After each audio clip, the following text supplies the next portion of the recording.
This is High School Not So Much a Musical, a podcast that takes you on a ride through the peaks and valleys of a high school journey. Here are your presenters, Nitin and Ayush Agarwal. Oh yeah, okay, this brings something to mind. So basically, we talked with this guy named Tom Pike a couple of weeks ago, and he basically helps people skip high school and go directly to community college. So the benefits of that is that you get to pick your job earlier, and you get to basically discover what you want to do, because in our case we don't really have any career oriented programs. The only place that we really get to pick what we want to do is in our electives, and even in that there's nothing really special like your school where they have a courtroom and stuff like that. Ours is honestly, it's just it's a converted office building, so it's not anything great, but we have a couple of clubs, and DECA is probably the only club where you can actually apply some business skills. So I guess that we can jump into some normal questions now for you, back to that. So you mentioned that you were riding around in an ambulance, and that was one of your cooler experience. So one thing that that's one thing that I found really cool, and you talked about how you were with a real ambulance crew. So could you talk about the time that you rode in the ambulance? What was it like? Some of the tasks you had to perform, how the whole process was, and we can probably get into some follow-up questions after that. So I've only been on 2 calls so far, 6 hours each, and some of the calls that I've been on were kind of just transportations. There wasn't really much that we had to do. We just had to take them to the hospital. But one of the most intense ones that I've had was this patient. She was already in the hospital, but she was on the other side of it, so we had to take her from one side to the other for some reason. But she had an allergic reaction to chemotherapy, and she kind of passed out, was unconscious. She couldn't speak. She was fully aware of everything that was going on, but she couldn't speak. She was too tired to open her eyes. The most she could do was squeeze our hand, and that was kind of scary for me a little, because I felt like she was kind of just losing it at that point. But we had to rush and get her to the other side of the hospital, to the emergency room.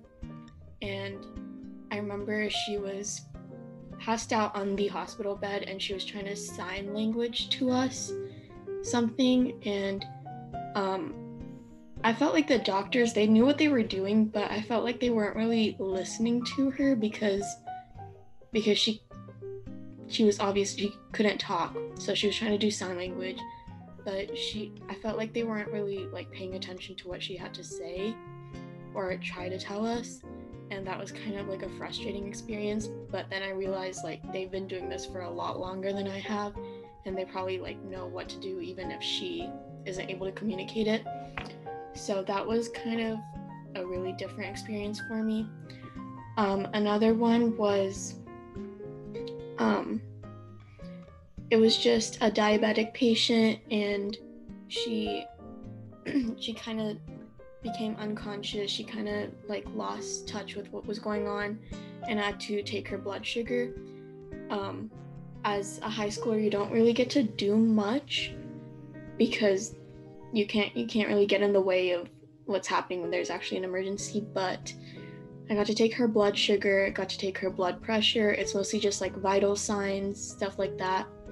I do know one of the people that I'm in the program with, he got to go, his first call ever riding on an ambulance, he got a cardiac arrest, and he got to perform CPR. He saved the patient's life, and it was really cool to hear about. I'm still waiting for a call that interesting, but that's the most I've done so far. So you've probably watched Grey's Anatomy. I mean, every person who goes to medical pretty much has watched that show. So if you could pick one person that was probably your greatest mentor, or a greatest support through the show, or a person that you look up to in the show, who would it be and why? Christina. I feel like Christina and Burke were just my favorites, mostly because I really like Christina because she's just like so driven and she's so like cutthroat. It's like her or no one else. And I don't want to be like that rude or anything, but I feel like it's really good to put yourself above others, like not in like a cruel way, but it helps you in the long run. And I feel like she was just so motivated by herself. Like it was always like she was her only competition. She didn't care about anyone else. She was just always competing with herself, and I really like that about her. And I also Burke was really a inspiration to me because he was like a cardiologist. That's kind of what I want to go into. Obviously I'm not like completely sure about that yet, but the heart is a really interesting part of the body to me. And I remember there was one episode where there was like a heart in a box and it was kind of beating on its own, and that I feel like that episode kind of just like changed my life. I was like, holy, never mind. Okay, I was like, damn, wait, no, yeah. You can swear. We don't really care. Okay. I was like, yeah, that's really cool, and it's just like cool how it doesn't really need anything else. It just kind of like works on its own, beats on its own. It's just like its own thing. And I guess that's kind of like what Christina's like too. So, yeah. Yeah. Grey's Anatomy is a super popular show. I haven't watched it myself, but pretty interesting. It's kind of funny. All of it's kind of not. Now that I'm in the healthcare field by myself, like actually doing all this stuff, I realize that it's not really that accurate. But yeah, like it was like I started watching it when COVID started, so it was like a really good way to like pass time because it has like 18 seasons. There's like 24 episodes and they're like 45 minutes long. So it's like if you want to binge it, it's like a really good show. But like the seasons now are really bad. It's really boring. A better show. I mean, it makes sense. If you go to 18 seasons, that's like ridiculous. Yeah. And like all the good characters left. Like Alex was like probably like one of the funniest characters, and then George. It was really sad when George died because George was like. He was like kind of like the underdog of the group, but he was probably like one of the most driven as well. Mm-hmm. But yeah, Ayush, any questions from you? Yeah, I mean, you mentioned you're going to WashU, so if you want to talk a little bit about, obviously that's a super prestigious university, so like how you think you got in, some of the parts of the admissions process which you thought you like excelled in, etc. Well, I feel like I don't want to brag or anything, but my stats are pretty good. My SAT score could have used a little help, but I was valedictorian last year. So my stats were well within the profile, and I worked pretty hard on my essays. I feel like my WashU supplemental was probably the reason I got in. But advice for people going into the application season is to just really work on those essays. Like I feel like if you look at any school's common data set, the essays are probably ranked as the very important factor in the admissions process. So I worked hard on that, and I really applied because it was one of the top pre-med schools. It's one of the biggest feeders into med schools such as Harvard, Duke, the top med schools in the country. So I'm really hoping that I can get into one of those schools. So I feel like WashU's pre-med advising program, it's college counselors, it's classes and everything, it's Mcat, tutoring sessions, all of that is just going to be really helpful for me for med school, which is kind of like the end goal, basically. Like if you get into a good med school, you're practically set. I mean, you gotta finish it, but So yeah, that's why I chose WashU. I think that's why I got in, but yeah. So I have two questions. The first one is, the MCAT, I always see like ads on YouTube from the Princeton Review saying like it's probably like the most important exam.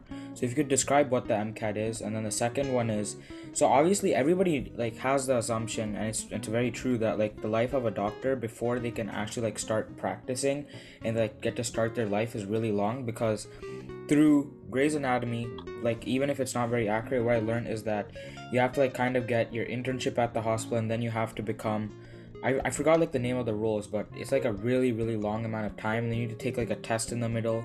There's like a knowledge test, and then that's the one that like Alex fails, and then he has to retake it, that kind of test. So so the two questions are, what is the MCAT, why is it important, what does it cover? And the second one is, could you describe like the timeline of a doctor starting from once they get into college right out of high school? So the MCAT is basically the entrance exam for medical school. I'm not really sure like the specifics of it, but I do know that in order to get into a good med school, you should probably have like above a 515 to 530-ish range, I think. I think the max is actually like, I don't know what the max is, but for the most prestigious universities, you probably want above a 520, and it basically covers all of the different everything that you've learned over pre-med. So biology, chemistry, physics, all of that is going to be on that test, and it's going to be really important for you to get into med school. And then basically, in order to become a doctor, it depends like what kind of doctor you want to be. So if you want to be a physician assistant, then you don't even have to go to med school. You can just do your pre-med and you can finish out with that. If you want to become like a basic physician, primary care, then you can do your pre-med course for your undergrad for 4 years, then you go into med school, and then there's your residency, and then you can be your primary care physician. But if you want to specialize in something, then you got to do a fellowship. And then there is the other test, which are your boards, and that's basically kind of determines if you're actually going to get to where you want to be. But yeah. And like a part of the boards I remember was like there's like an interview. So what exactly, I'm not sure if you know, but like what exactly happens in the interview? Is it like sort of like a role play where they give you a situation, you have to describe what you would do in the situation, or is it more of just like an interview on why you want to do a certain position and stuff like that? I think it really depends. I'm pretty sure it's mostly like they give you a scenario and you have to say what it is. You have to do the diagnosis, what you would do in that situation, because it's not really like a job interview. It's more like, are you fit for being a doctor? But I'm not really sure about that whole process. There's also like step 1, step 2, a bunch of other stuff in med school. It's just a lot of tests, a lot of time put into it. But yeah. So do you know what what type of doctor or you want to do after you graduate from, pre-med? Because in the beginning of the podcast, you were talking about like how you liked birth and labor, like how you, or something along those lines. So do you know what you want to do in or after college, like what type of doctor you want to be? I'm really fascinated by cardiology. I think that's one of the ones that it's always going to be at the top of my list, but I'm not really completely sure yet. I do know that when you go to med school, they have different rotations. So like I am doing now with my Northside internship with the 4 different rotations, they have the same rotations and more during med school. So I feel like those really help you decide what you want to be. But the thing is, with med schools in America, you don't really get to choose what you want to be. It's like the best of the best get the higher paying jobs, and the lowest get like the primary care physician. I mean, unless you really want to do that, that's totally up to you, but you kind of get matched. It's called matching to a different job over the country. So I watched WashU Med School's matching video, and basically the med school itself matches you to a job across the country, so that whether that be pediatrics, plastics, whichever it is, it really depends on how you do in med school. So you can't just like stop working hard once you get into med school. You got to be the best of the best there if you want to get the top choices. So one question that I had was I like that you mentioned plastics, because one of the things that like people don't recognize, that plastic surgeons are like doctors. So there's probably like a huge like line of work that you need to do to get to like a point where you open up your own practice. But if you wanted to open up your own practice, what's like the process? I don't like, would you know what the process is? And because most of the people that I've seen so far is like they just work for like a general hospital. But then one of my friends, Dhruva, she no Dhruva's mom works for Stanford, but one of my other friends, Shravan, his mom has a dentist practice. So is that something different from the whole doctor process, or does it kind of fall into the same line? For dentistry, that's like a whole different school that you have to go to, so I'm not really sure about that, but I do know that starting your own practice is like a whole different field. Like you do need your credibility as a doctor, you need all of that, but it becomes more like a business. I feel like you would probably know more about opening a practice than I would, as someone who wants to go into business. So I feel like you would need some sort of license, you would need some sort of help, lawyers, whatever, whatnot. But starting your own practice, you just need your credibility, you need your people that work for you. But overall, it's more just like starting a business. So we're kind of approaching like the end of our podcast. So we kind of have to ask this to every guest who comes on, which is our infamous tips question, where we essentially ask, like, do you have any tips or advice for current high schoolers? It doesn't necessarily have to be current high schoolers who are trying to go into med, but it can be. So either future med students or like just current high schoolers trying to get into good colleges. What is your best piece of advice? I feel like people don't really know what how to like form their application until they see like that application portal.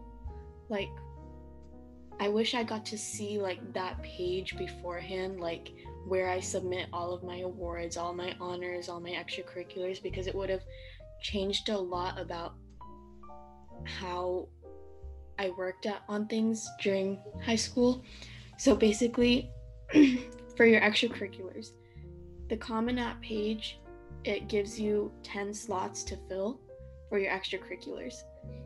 So it asks you what position you had, what kind of extracurricular it is, how much time you put into it, meaning like how many hours per week you put into that organization, and then like a description of it.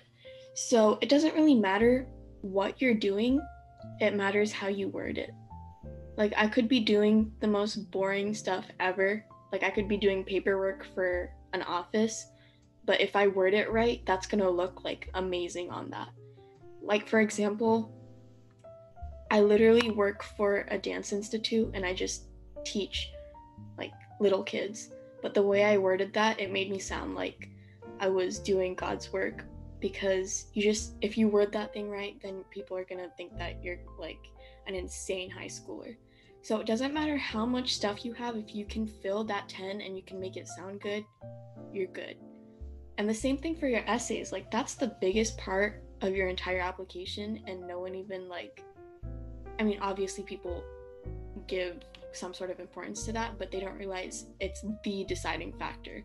Like, your GPA and your stats, it's basically like the first thing that they look at. Like, if your GPA and stats are bad, they're not even gonna give you a second look.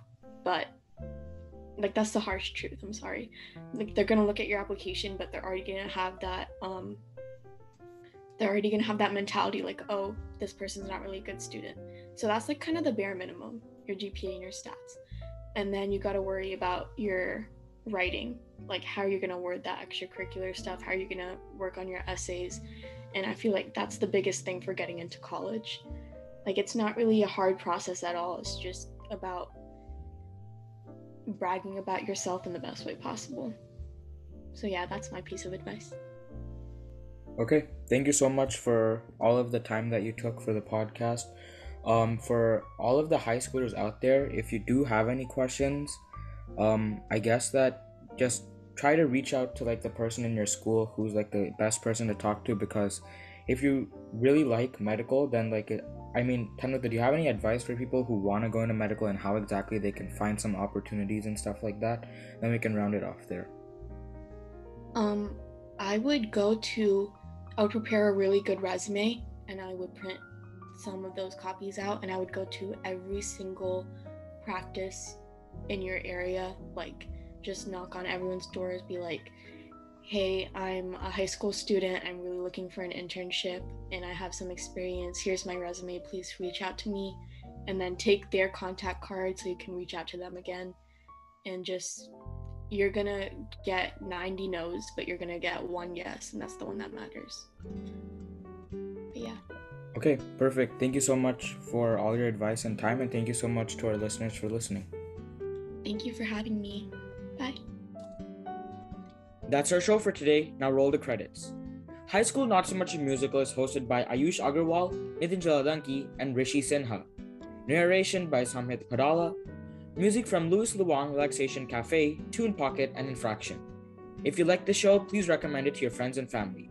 Thank you so much for listening, and we'll see you next time.